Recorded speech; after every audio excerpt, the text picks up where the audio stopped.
Let me give another round of applause for Scott, our survivor,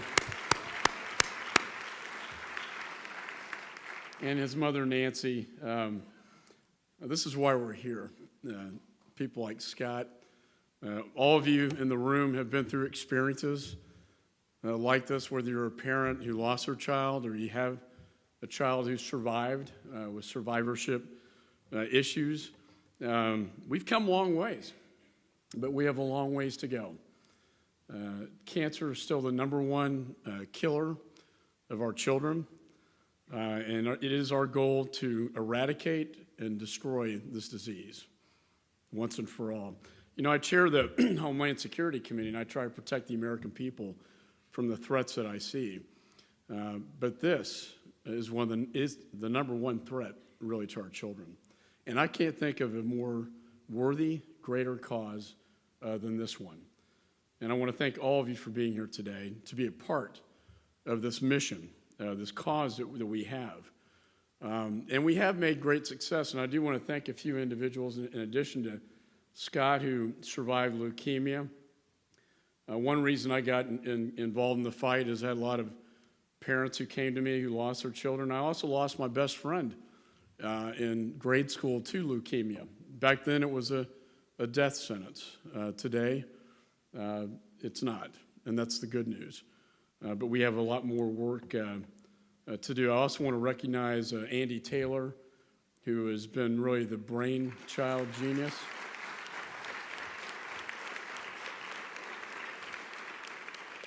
He's becoming quite the celebrity in the childhood cancer circles, and I want to thank my wife, Linda, for all of her great work on this effort.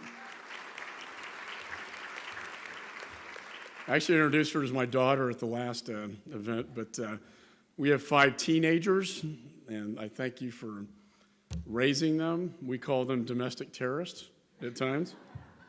And I also want to thank Nancy Goodman, who was also the genius behind the Creating Hope Act.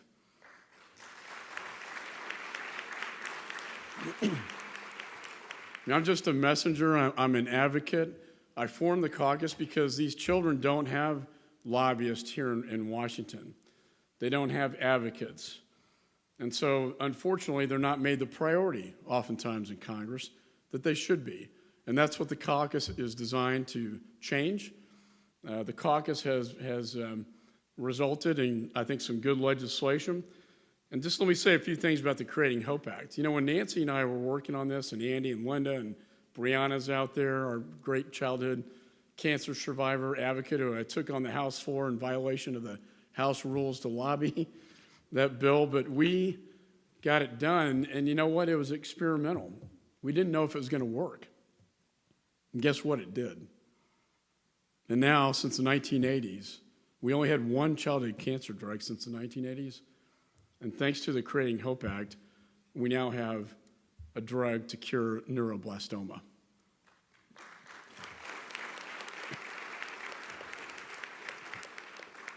And little Rex Ryan, you know, Dell Children's, you're going to hear from them later today.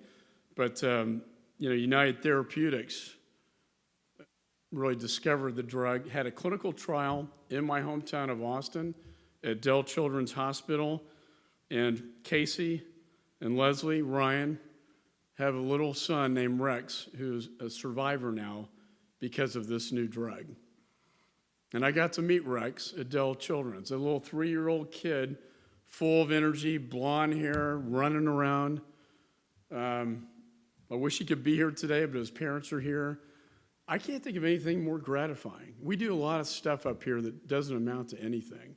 But to be able to do something like that, where you can see a direct result that actually saved a child's life, I can't think of anything more important than that.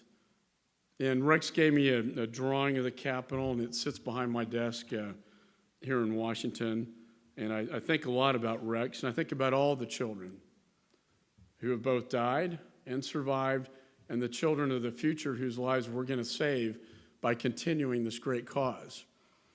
And so we convene here as advocates and talk about what can we do. It's cathartic, and we come together to eradicate this disease. But I can tell you the most important 2 things on your agenda.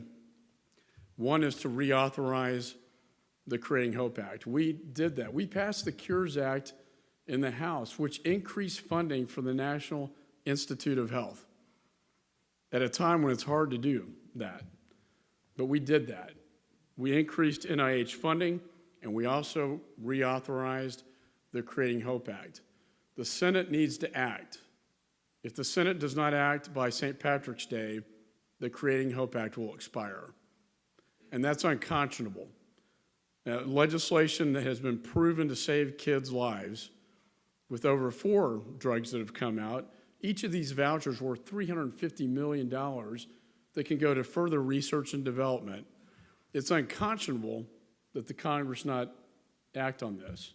The House has done its job, and now it's time for the Senate.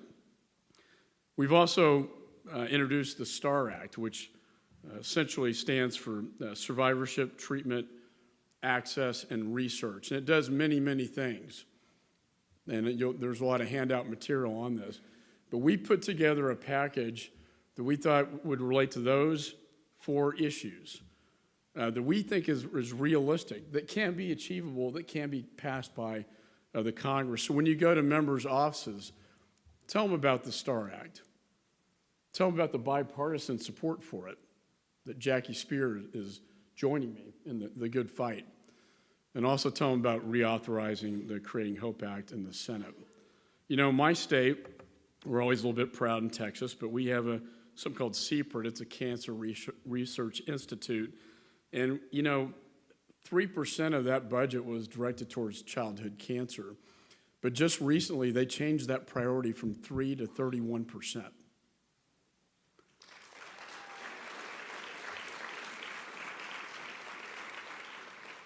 At the National Cancer Institute, and we're going to hear from NCI later, 4% is allocated to childhood cancer.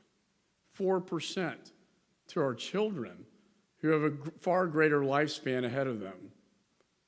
That's unconscionable. I think we could take a little lesson from my state. Let's increase that number from 4 to 30%.